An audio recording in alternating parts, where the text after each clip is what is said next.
اعوذ باللہ من الشیطان الرجیم بسم اللہ الرحمن الرحیم وَإِذْ أَخَذَ اللَّهُ مِيثَاقَ الَّذِينَ أُوتُوا الْكِتَابَ لَتُبَيِّنُنَّهُ لِلنَّاسِ وَلَا تَكْتُمُونَهُ فَنَبَذُوهُ وَرَاءَ ظُهُورِهِمْ وَاشْتَرَوْا بِهِ ثَمَنًا قَلِيلًا فَبِئْسَ مَا يَشْتَرُونَ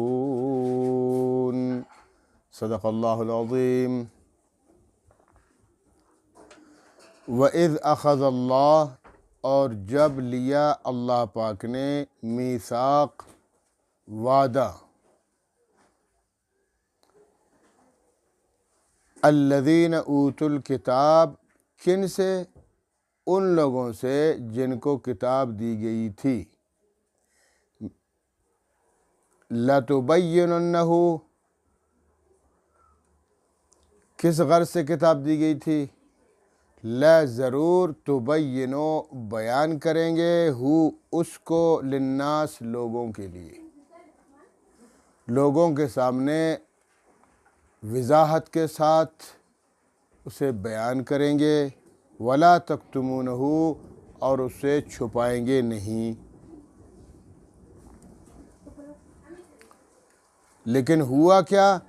فَنَبَذُوهُ، تو انہوں نے پھینک دیا اس کو، وراء ظہورہم، اپنی پیٹھ کے پیچھے، یعنی اس کو پس پشت ڈال دیا، وضاحت نہیں کی، حق کو ظاہر نہیں کیا۔ وَاشْتَرَوْا بِهِ ثَمَنًا قَلِيلًا، اور خرید لی انہوں نے اس کے ذریعے سے تھوڑی سی قیمت۔ یہاں اللہ رب العالمین فرماتے ہیں کہ دیکھو، مسلمانوں کو خطاب کر رہے ہیں کہ تم سے پہلے یہودیوں اور عیسائیوں کو کتاب دی گئی، تورات دی گئی، انجیل دی گئی، ان کی ہدایت و رہنمائی کے لیے پیغمبر بھیجے گئے، عیسیٰ علیہ السلام کو بھیجا گیا اور موسیٰ علیہ السلام کو بھیجا گیا، اور ان سے اللہ تعالیٰ فرماتے ہیں کہ میں نے وعدہ لیا، میثاق لیا، مضبوط وعدے کو میثاق کہتے ہیں۔ وَإِذْ أَخَذَ اللَّهُ، اور جب لیا اللہ نے، میثاق وعدہ، الذین، ان لوگوں سے، اوتوا الکتاب، جن کو کتاب دی گئی تھی۔ کس کو کتاب دی گئی تھی؟ یہودیوں کو کتاب دی گئی تھی تورات، عیسائیوں کو کتاب دی گئی تھی انجیل۔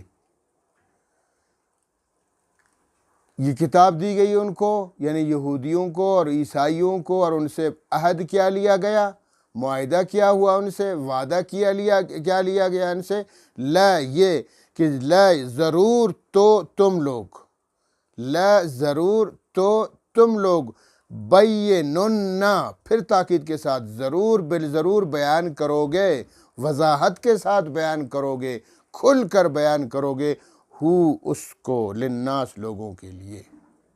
اب یہ اس سے مراد کیا ہے؟ یہ ہو کی ضمیر کس طرف ہے؟ ہو کی ضمیر یا عہد کی طرف ہے کہ اس عہد کو ظاہر کرو گے، اس عہد کو وضاحت کے ساتھ، صراحت کے ساتھ بیان کرو گے، یا ہو کی ضمیر کتاب کی طرف ہے کہ اس کتاب کو، تورات کو، انجیل کو وضاحت کے ساتھ بیان کرو گے اور لوگوں کے سامنے رکھ دو گے۔ یہاں دو باتیں ہیں، اگر ہو کی ضمیر سے مراد عہد ہے، اس عہد کو جو اللہ نے عہد لیا، جو معاہدہ لیا عیسائیوں سے، یہودیوں سے، اس عہد کو وضاحت کے ساتھ بیان کر لو گے، تو اس سے مراد کیا ہے؟ پھر اس عہد سے مراد کیا ہے؟ اس عہد سے مراد حضرت رسالت مآب صلی اللہ تعالی علیہ وسلم کی ذات اقدس ہے، اور اللہ کے رسول صلی اللہ علیہ وسلم کی صفات اور کمالات ہیں۔ ذات اقدس یہ ہے کہ تم لوگ، یعنی یہودیوں اور عیسائیوں، جب آخر الزمان محمد الرسول اللہ صلی اللہ علیہ وسلم کو پالو اپنے زمانے میں، تو ان پر ایمان لے آؤ، ان کی اطاعت کرو، اور ان پر اترنے والی کتاب یعنی قرآن کریم کی تصدیق بھی کرو گے اور اس پر عمل بھی کرو گے، ضرور کرو گے، لَتُبَيِّنُنَّهُ۔ اور اگر اس سے مراد آپ صلی اللہ علیہ وسلم کی صفات طیبات ہے، آپ صلی اللہ علیہ وسلم کے کمالات مبارکہ ہے، تو مراد یہ ہے کہ آپ صلی اللہ تعالیٰ وسلم، اس کے بارے میں بھی اللہ تعالیٰ نے دوسری جگہ فرمایا کہ حضور صلی اللہ علیہ وسلم کی صفات کو، حضور صلی اللہ علیہ وسلم کے کمالات کو یہ کیسے جانتے تھے، کتنا جانتے تھے؟ تو تورات بھری ہوتی تھی، انجیل بھری ہوئی ہوتی تھی اللہ کے رسول صلی اللہ علیہ وسلم کی صفات کے بارے میں اور کمالات کے بارے میں۔ یعرفونہم کما یعرفونہ، اللہ کے رسول کو، حضرت محمد صلی اللہ علیہ وسلم کو، یعرفونہ، ان کو ایسے جانتے تھے کما یعرفون ابناہم، جیسے کہ وہ اپنے بیٹوں کو جانتے، یعنی ایک شخص اپنے بیٹے کو پیدائش سے لے کر جوانی تک کیسے جانتا ہے، اسی طرح اللہ کے رسول صلی اللہ علیہ وسلم کو بھی یہ لوگ جانتے تھے کہ واقعی وہی رسول ہے جس کے بارے میں تورات و انجیل میں بتلا گیا، جن کی صفات بتلائی گئی، جن کے کمالات بتلائے گئے، جن کی شان اقدس بتلائی گئی ہے، یہ وہی پیغمبر ہے۔ یعرفونہ کما یعرفون ابناہم۔ اور ایک جگہ یہ فرمایا کہ وَإِنَّ فَرِيقًا مِّنْهُمْ، ان میں سے ایک فرقہ ایسا بھی تھا یہودیوں اور عیسائیوں میں فرقہ کہ لَيَكْتُمُونَ الْحَقَّ، کہ وہ اس حق کو چھپاتے تھے، اللہ کے رسول صلی اللہ علیہ وسلم کی صفات کو چھپاتے تھے، آپ صلی اللہ علیہ وسلم کے کمالات کو چھپاتے تھے، آپ صلی اللہ علیہ وسلم کی ذات اقدس کو چھپاتے تھے کہ انجیل میں، تورات میں آپ صلی اللہ علیہ وسلم کے بارے میں بتایا گیا ہے، اس کو چھپاتے تھے۔ لَيَكْتُمُونَ الْحَقَّ، حق کو چھپاتے تھے، وَهُمْ يَعْلَمُونَ، جبکہ وہ جانتے بھی تھے۔ اور کبھی کبھار ایسا بھی ہوتا تھا کہ وہ اس کا اقرار بھی کرتے تھے آپس میں۔ مثلا قرآن کریم میں ایک جگہ ہے نا کہ أَتَأْمُرُونَ النَّاسَ بِالْبِرِّ، کہ کچھ لوگ سادے قسم کے یہودی یا عیسائی کہ وہ اللہ کے رسول صلی اللہ علیہ وسلم کی محفل میں، مجلس مبارکہ میں بیٹھتے تھے، آپ صلی اللہ علیہ وسلم کے چیدہ الفاظ کو، آپ صلی اللہ علیہ وسلم کے بابرکات کلمات کو اپنے آنکھوں سے سنتے تھے، اور اللہ کے رسول صلی اللہ علیہ وسلم کے چہرہ مقدس کو اپنی آنکھوں سے دیکھتے تھے، تو ان سے رہا نہیں جاتا تھا، وہ اسلام اسی وقت قبول کر لیتے تھے، وہ کلمہ شہادت پڑھ لیتے تھے۔ آپ صلی اللہ علیہ وسلم سے کہتے تھے کہ آپ ہمیں کلمہ پڑھائیے، ہم نے آپ کا دین قبول کر لیا ہے۔ اور دین قبول کرنے کے بعد دوبارہ جب جاتے تھے اپنے علماء سے، جو یہودی تھے تو یہودی علماء، عیسائی تھے تو عیسائی علماء، ان کے پاس جا کے کہتے کہ بھائی دیکھو، ہم نے تو اللہ کے رسول حضرت محمد صلی اللہ تعالی وسلم پر ایمان قبول کر لیا، ہم نے ان کو مان لیا، ہم نے ان کا کلمہ پڑھ لیا، کیا کہتے ہو آپ لوگوں کا، کیا خیال ہے؟ تو وہ پتہ ہے کیا کہتے تھے؟ وہ کہتے تھے اچھا کیا، وہ واقعی وہ اللہ کے رسول ہیں، وہ آخری نبی ہے محمد صلی اللہ علیہ وسلم، ان کی صفات، ان کی خوبیاں، ان کے کمالات تورات میں بھی ہے، انجیل میں بھی ہے، تم لوگوں نے ٹھیک کر لیا، لیکن یاد رکھو میرا نہیں بتانا کہ میں نے تمہاری تصدیق کی ہے کہ تم نے اچھا کیا، بتانا نہیں، اچھا کیا، بہت اچھا کیا، لیکن بتانا نہیں۔ کیوں نہیں بتانا؟ یہ ہے نا وہ اصل مقصد، کیوں نہیں بتانا؟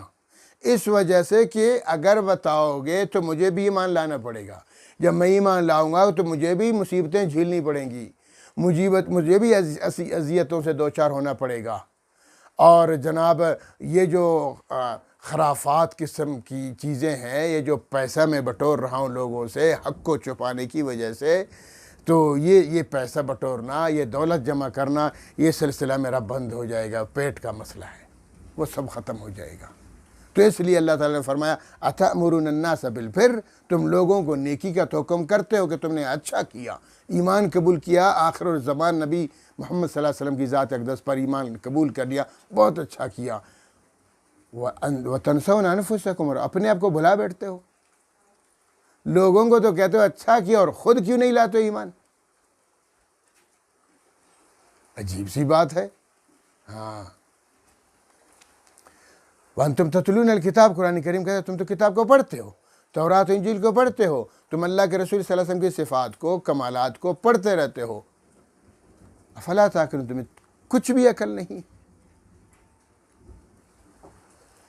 کچھ حدیث کے حوالے سے بھی ہے کہ 10 بڑے بڑے یہودی علماء تھے اللہ کے رسول صلی اللہ علیہ وسلم کے زمانہ اقدس میں، کہ 10 بڑے یہودی، اگر یہ 10 کے 10 مسلمان ہوتے تو یہ یہودیوں کے بارے میں کہ 10 بڑے یہودی مسلمان عالم تھے، اگر یہ 10 کے 10 یہودی مسلمان ہوتے تو پوری دنیا سے یہودیت مٹ جاتی، سارے کے سارے مسلمان ہو جاتے۔ لیکن این سعادت بزوری بازو نیست، کانا بخشد خدائے بخشندہ سیدنا عبداللہ بن سلام رضی اللہ تعالیٰ عنہ، یہ ان 10 میں سے ایک تھے۔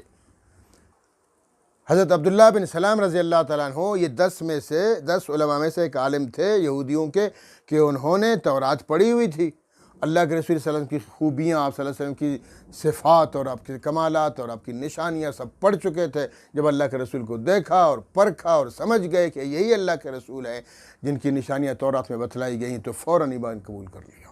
اور ایمان قبول کرنے کے بعد جب اپنے علاقے میں گئے تو سارا پورا قبیلہ، پورا علاقہ، ہزاروں کے حساب سے جو ان کے ماننے والے تھے، سارے کے سارے مرد، عورتیں، بچے، بوڑھے، جوان سب مسلمان ہو گئے۔ تو اسی طرح اگر باقی 9 بھی مسلمان ہوتے تو یہودیت مٹ جاتی، ختم ہو جاتی، سارے مسلمان ہوتے، لیکن وہ پیٹ کے پجاری تھے۔ آج ہمارے زمانے میں بھی کچھ قبر پرست علماء ہیں، اور مزاروں کے جو کچھ مجاورین ہیں، اور شرک و بدعات سے بھری ہوئی نعتیں اور قوالیاں، اور اپنے پیٹ کو اور اپنی تجوری کو بھرنے والے جھوٹے نعت خوان، اور تیجوں، 11ویں اور 40ویں کے شکرانوں پر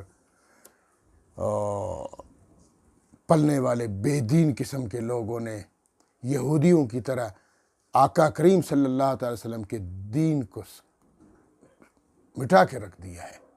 انا للہ و انا الیہ راجعون۔ جیسے اس زمانے میں یہ یہودی کرتے تھے، یہ بھی کر رہے ہیں۔ بھائی اللہ کی وحدانیت کو پھیلاؤ۔ انبیاء دنیا میں اللہ کی وحدانیت کو پھیلانے کے لیے آئے کہ ایک اللہ ہے، اسی کی عبادت کرو، اور تمام پیغمبروں کی اطاعت کرو، اور تمہارے پیغمبر محمد صلی اللہ علیہ وسلم کی ان کی مینوان اطاعت کرو۔ یہ ہے دین۔ قرآن کریم پڑھو، قرآن کریم پر عمل کرو۔ بس قرآن نہیں پڑھنا، قرآن سمجھنا بھی نہیں ہے، کیونکہ سمجھیں گے تو موحد بنیں گے۔ یہ جو آج کل ڈاکٹر ذاکر نائک صاحب تشریف لائے ہوئے ہیں پاکستان میں، ماشاءاللہ اچھے مقرر ہیں، اچھے مبلغ ہیں، دین کے بہت بڑے داعی ہیں، وہ آئے ہوئے ہیں تو کچھ لوگوں کے پیٹوں میں مروڑ اٹھی ہوئی ہے۔ ہاں ہم مناظرہ کریں گے، ہم مناظرہ کریں گے۔ شکل دیکھیے اپنی مناظرہ کرنے کی۔ وہ تو قرآن کریم کی دعوت دے رہے ہیں، وہ اللہ کی وحدانیت کی دعوت دے رہے ہیں، وہ مسلمانوں کو متحد اور متفق ہونے کی دعوت دے رہے ہیں۔ ان کی 2 باتیں بڑی زبردست، ابھی انہوں نے کل پرسوں انہوں نے بات کی۔ پہلی بات انہوں نے کہا کہ بھئی دیکھو، کہاں قیامت کے دن تم سے یہی پوچھا جائے گا تم دیوبندی تھے، یہی پوچھا جائے گا تم بریلوی تھے، یہی پوچھا جائے گا کہ تم اہل حدیث تھے، کیوں اپنا نام چینج کر لیا ہے؟ جو قرآن نے تمہیں مسلم کا نام دیا ہے وہ اپنے مسلم بنو، ختم کرو اپنی فرقہ پرستی۔ وَاعْتَصِمُوا بِحَبْلِ اللَّهِ جَمِيعًا وَلَا تَفَرَّقُوا، اللہ کی رسی کو، اللہ کے دین کو مضبوطی سے تھام لو، یہ فرقہ پرستی چھوڑ دو، مت بکھرو، کیوں اختلاف کرتے ہو ایک دوسرے سے؟ بس ایک نام رکھ دو مسلمان، کہ تم مسلم ہو۔ ایک بات یہ کر رہے ہو کہ سارے متحد ہو جاؤ، اور دوسری بات وہ کہتے ہیں آج میڈیا کا دور ہے، میڈیا میں آؤ، پیسے خرچو، اپنے چینلز بناؤ، اپنے اس میں یہ شو مت کرو کہ میں بریلوی ہوں، میں دیوبندی ہوں، میں اہل حدیث ہوں، صرف یہ کہو میں مسلم ہوں، اور اسلام کو پھیلاؤ، توحید کو پھیلاؤ، رسالت کو پھیلاؤ، اللہ کے رسول کی سنتوں کو پھیلاؤ۔ مسلمان دیکھو آج پوری دنیا ہے کفر، یہ میڈیا سب سے بڑا ہتھیار ہے، اسی وجہ سے تو لوگ گمراہ ہو رہے ہیں، ہمارے مسلمان گمراہ ہو رہے ہیں۔ تو میڈیا پہ آ جاؤ اور اس دین کو پھیلاؤ۔ اللہ پاک ہمیں عمل کرنے کی توفیق عطا فرمائے کہ ہم سارے مسلمان متفق ہو جائیں، متحد ہو جائیں، اور اپنے دین کو سمجھیں، اللہ کی وحدانیت کو سمجھیں، پیغمبر اسلام صلی اللہ علیہ وسلم کی صحیح معنوں میں اطاعت کو اور ان کی سنت کو سمجھیں اور ان پر عمل کریں۔ تو یہ اللہ تعالیٰ ڈانٹ رہے ہیں، فرما رہے ہیں کہ دیکھو یہودیوں کی طرح مت بننا۔ یہودیوں نے قرآن کو بیچا، تورات کو بیچا، عیسائیوں نے انجیل کو بیچا، کیا تم بھی بیچو گے قرآن کریم کو؟ تو فرمایا فَنَبَذُوهُ وَرَاءَ ظُهُورِهِمْ۔ اچھا یہاں ایک بات، یہ جو شروع میں نے بات کر دی، اگر یہ ہو کی ضمیر یعنی ولا تکتمونہ کہ اس کو چھپاؤ گے نہیں، اس کو کس کو؟ اس عہد کو، عہد کے بارے میں تمہیں بتا دیا۔ دوسرا یہ کہ اگر اس کی ضمیر کتاب کی طرف ہے تو یہودیوں کی کتاب کیا تھی؟ تورات، انہوں نے تورات کو چھپا دیا، تورات کے احکامات کو جو مشکل احکامات ہیں وہ سارے چھپا دیے، آسان کر دیا اور بدل ڈالا اور تحریف کر ڈالی۔ اسی طرح عیسیٰ نے بھی ایسے کر دیا۔ تو اللہ تعالیٰ گلہ فرما رہے ہیں کہ میں نے ان سے وعدہ لیا تھا کہ تم نے اس کو چھپانا نہیں ہے، تورات کو واضح طور پر لوگوں کے سامنے رکھنا ہے، انجیل کو لوگوں کے سامنے رکھنا ہے، چھپانا نہیں ہے۔ آج بھی اگر کچھ ہمارے علماء کہتے ہیں، میں ان سے اختلاف کرتا ہوں، وہ کہتے ہیں کہ قرآن کریم ہر بندے کو سمجھ آتا۔ کیوں بھائی سمجھ نہیں آتا؟ جس نے عربی پڑھی ہوئی ہے ماشاءاللہ، قواعد وغیرہ، جب وہ تلاوت کر سکتا ہے تو پھر اردو بھی پڑھ سکتا ہے، اس کے نیچے ترجمہ ہے، تشریح ہے تو پڑھیں۔ ہاں یہ ضرور ہے کہ قرآن کریم کے ترجمہ کرنے سے کوئی مفتی نہیں بنتا، کوئی عالم نہیں بنتا، قرآن کو سمجھ تو سکتا ہے نا ترجمے کے ذریعے۔ اللہ کی وحدانیت اس کے دل و دماغ میں تو بیٹھ سکتی ہے۔ نبی محترم، نبی مکرم حضرت محمد صلی اللہ علیہ وسلم کی اطاعت تو بار بار قرآن کہتے ہیں اطیعوا اللہ و اطیعوا الرسول۔ یہ تو جب بندہ ترجمہ قرآن کریم کی تلاوت کرتا ہے، اور میں بھی یہی کہتا ہوں، ڈاکٹر ذاکر نے بھی یہی کہا ہے کہ لوگوں روزانہ قرآن کریم کا کم از کم ایک رکوع تو تلاوت کرو، لیکن ترجمے کے ساتھ کرو، سمجھ کے کرو۔ تو قرآن کیا کہتا ہے؟ آج ہم جناب مجاور بنے ہوئے مزاروں کے، یہ جو مزار والے لوگ گزرے ہیں، یہ تو بڑے بزرگ گزرے ہیں، لیکن ان بزرگوں کے نقش قدم پہ تو ہم چل نہیں سکتے ہیں، ہم ان کی اطاعت تو کر نہیں سکتے ہیں، بس ان سے مانگتے رہتے ہیں۔ لا حول ولا قوت۔ تو پھر کیا ہوا؟ اللہ کے رسول صلی اللہ علیہ وسلم نے کیا فرمایا؟ لعن اللہ الیہود والنصارى، یہودیوں پر اور عیسائیوں پر اللہ نے لعنت بھیجی ہے۔ کیوں؟ اتخذوا قبور انبیائہم وصالحیہم مساجدا، کہ انہوں نے اپنے انبیاء کرام اور صلحاء کرام کی قبروں کو سجدگاہ بنا لیا، اور اپنے بارے میں بھی فرمایا، دعا کر لی کہ اللہم لا تجعل قبری وثنا یعبد، اے اللہ میری قبر کو، میرے روزے کو عبادت گاہ مت بنائیے گا کہ لوگ جمع ہو جائے اور میری عبادت کرتے پھرے۔ جب اللہ کے رسول خود لوگوں کو منع کر رہے ہیں کہ میری قبر پہ اس نیت سے مت آؤ کہ مجھ سے مانگو اور عبادت گاہ اس کا بناؤ، تو آج لوگوں کے مزاروں کا کیا حال ہوا ہے؟ تو اس لیے چاہیے ہمارے علماء کو کہ آئیں، متحد ہو جائیں، متفق ہو جائیں، اتحاد کر لیں، شرک کو نکالیں اپنے اندر سے، کفر کو نکالیں اپنے اندر سے، بدعات کو نکالیں اپنے اندر سے۔ میں یہ بریلوی مکاتب فقہ کے علماء، مفتی منیب صاحب کتنے بڑے عالم ہیں، اور ماشاءاللہ وہ اپنی محفلوں میں بیٹھتے ہیں اور اس بات پہ لوگوں کو ڈانٹتے ہیں، مزار پرستی سے لوگوں کو منع کرتے ہیں، بدعات سے، خرافات سے، یہ قبروں پہ چادریں چڑھانے سے منع کرتے ہیں کہ مت کرو اس طرح سے، تم لوگوں نے ہمیں بدنام کر دیا ہے پوری دنیا میں قبر پرستی کر کر کے۔ اور اسی طرح وہ مفتی اکمل صاحب ہیں، اس سرخ داڑھی والے، ماشاءاللہ کتنی زبردست باتیں کرتے ہیں، یہ جھوٹے نعت خوانوں کو ایسے سناتے ہیں، اور پھر کہتے ہیں، تو وہ کہتے ہیں حضرت حسان رضی اللہ تعالیٰ عنہ وہ پیٹ کے پجاری نہیں تھے، وہ اللہ کے رسول کی نعتیں پڑھتے تھے، تعریف کرتے تھے بغیر کسی لالچ کے، اور تم تو لاکھوں جب تک روپیہ تم کو نہ ملے تم جاتے نہیں نعت خوانی کے لیے، تو یہ دین کو بیچ رہے ہو۔ تو اس لیے فرمایا کہ فَنَبَذُوهُ، انہوں نے ان کتابوں کو پھینک دیا، اور تم بھی پھینک دو کہ اس قرآن کو، جب لوگوں کو منع کر رہے ہو کہ اس کو نہ پڑھو، کہ کیا مطلب ہے اس کا؟ پیچھے پھینک رہے ہو نا اس کو، تو ان کی طرح ان کی نقش قدم پہ چل رہے ہو عیسائیوں اور یہودیوں کو۔ فَنَبَذُوهُ، تو اللہ تعالیٰ فرماتے ہیں انہوں نے پھینک دیا اس کتاب کو، اس معاہدے کو، وراء ظہورہم، پیچھے اپنی پیٹھوں کے، پس پشت ڈال دیا، وَاشْتَرَوْا بِهِ ثَمَنًا قَلِيلًا، اور خریدی انہوں نے اس کے ذریعے سے، اس چھپانے کے ذریعے سے، ثَمَنًا قَلِيلًا، تھوڑی سی قیمت خرید لی انہوں نے۔ تو آج بھی یہی لوگ خرید رہے ہیں نا، یہ تعویذ گنڈے والے بھی تو قرآن بیچ کے پیسے کما رہے ہیں، یہ نعت خان بھی تو نعت سے پڑھ کر کے پیسے خرید رہے ہیں، بہت سے بڑے بڑے آج کل کچھ علماء بھی ہیں، وہ اپنی تقریروں کے بھی باقاعدہ پیسے لیتے ہیں۔ تو یہ دین کو بیچنا نہ ہوا تو کیا ہوا؟ تو اللہ فرماتے ہیں کہ یہ تو کام یہودیوں کا تھا، عیسائیوں کا تھا، کہ انہوں نے اپنی تورات، اپنی انجیل اور اپنے عہد و پیمان کو بیچ ڈالا تھوڑی سی قیمت پر۔ تو اللہ فرماتے ہیں فَبِئْسَ مَا يَشْتَرُونَ، بہت بری چیز ہے وہ جو یہ خرید رہے ہیں، ان کی یہ جو خرید و فروخت ہے بہت گندی ہے۔ کیوں؟ تھوڑی قیمت اس لیے بتا دیا کہ اللہ تعالیٰ دوسری جگہ فرماتے ہیں کہ تم اس کو بیچ رہے ہو نا، تو یہ بری بات ہے، اس طرح مت کیا کرو۔ دنیا تو کچھ بھی نہیں جنت۔ جب اہل جنت کو جنت میں ڈال دیا جائے گا، جنت کے انعامات ملیں گے، جنت کے محلات ملیں گے، جنت کی خدمت ملے گی اور اللہ کی رضا مل جائے گی، تو پھر لوگ اس دنیا کو بھول جائیں گے۔ جنت کے مقابلے میں دنیا کی کوئی حیثیت نہیں ہے۔ تو تم اس چند دن کے لیے دین کو بیچ کر، اللہ معاف فرمائے، تفسیر مثنوی میں ہے کہ علم را بر تن زنے مارے بوت اور علم را بر دل زنے یارے بوت۔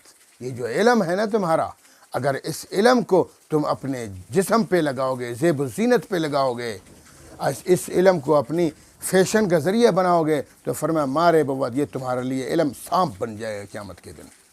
اور اگر اس دل کو تم دل سے لگاؤ گے، علم را بر دل زنی، اگر اس کو دل سے لگاؤ گے، عقیدت سے لوگوں کو دین کی طرف راغب کرو گے، دین پھیلاؤ گے، تو یار بوت، یہ علم تمہارا یار بنے گا، تمہارا خیر خواہ بنے گا، تمہارا دوست بنے گا، اور جنت میں چھوڑ کے رکھ دے گا تمہیں۔ اللہ رب العالمین ہمیں قرآن حکیم کو، احادیث نبویہ کو، پورے دین کو چھپانے سے اللہ ہمیں محفوظ فرمائے، بلکہ اس کی اشاعت کرنے کی توفیق عطا فرمائے۔ وآخر دعوانا ان الحمد للہ رب العالمین۔